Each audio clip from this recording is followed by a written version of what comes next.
Everyone likes a card with a fun fold, and they don't have to be hard to make.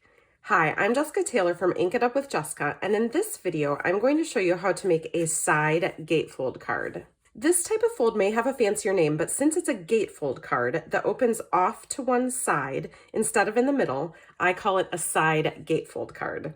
You can call it whatever you'd like. Let's start with the basic card base. Start with a piece of 5.5 by 8.5 inch cardstock. This is Starry Sky from Stampin' Up. And you're going to score it in two places. You can use the scoring blade on your paper trimmer, or you can mark the measurements you need on your Simply Scored board. This is super helpful if you have a hard time with measurements on your paper trimmer, or if you want to make a bunch of side gatefold cards at one time, then you have your measurements set and you can just score, score, score. The scoring board comes with this stylus that you use for scoring, and you just put it in the groove. We're going to score this at 1.5 and then at 5 3/4.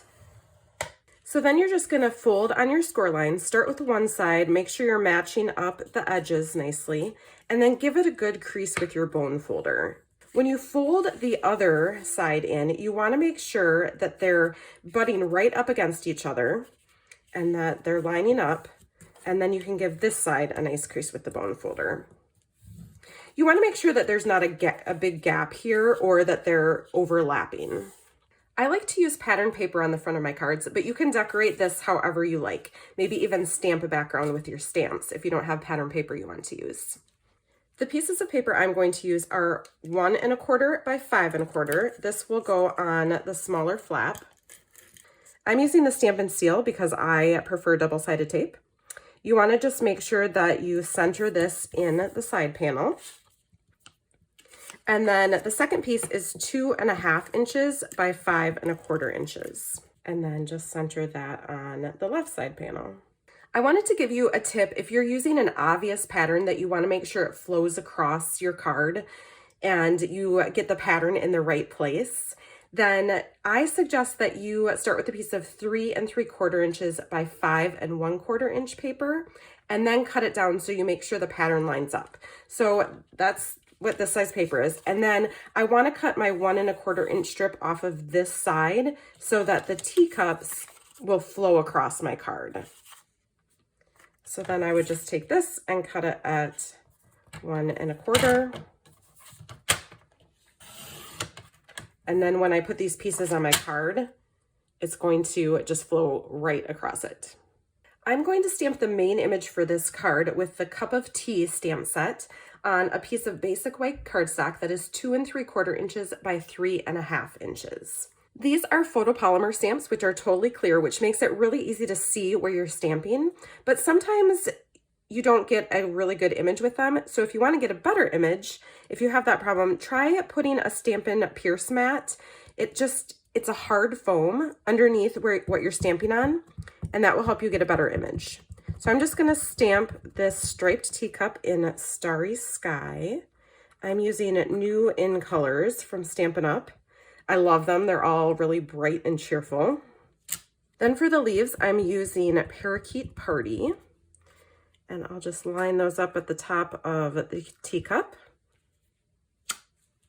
And then for the flowers, which handily all come on one stamp, they're connected together. I'm using Sweet Sorbet.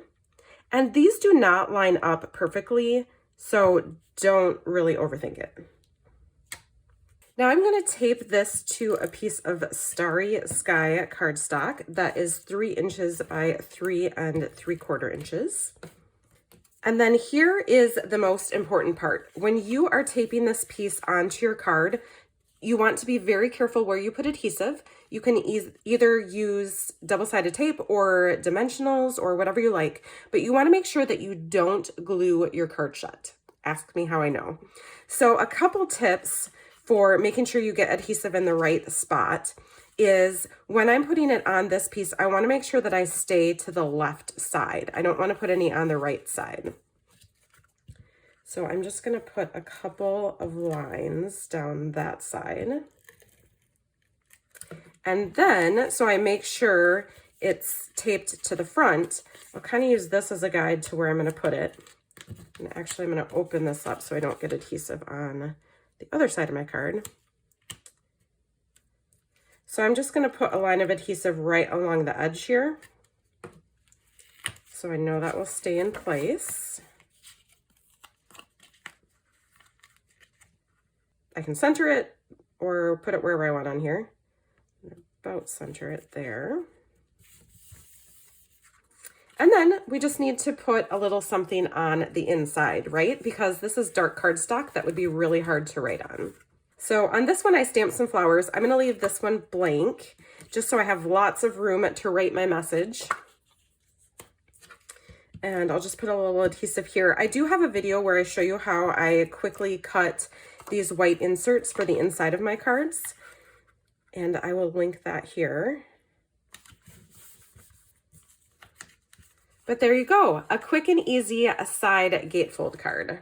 You can step up your side gatefold card by putting pieces on both side flaps. So for instance, on this one, the circle is on the left side, the teacup is on the right side, and then they kind of almost lock together when you close the card. You want to be extra careful where you put your adhesive when you're making a card like this, but I did use just tape on the back of this, and then I used Stampin' Dimensionals to pop up the teacup a little bit more, and then added a few iridescent rhinestones as embellishments.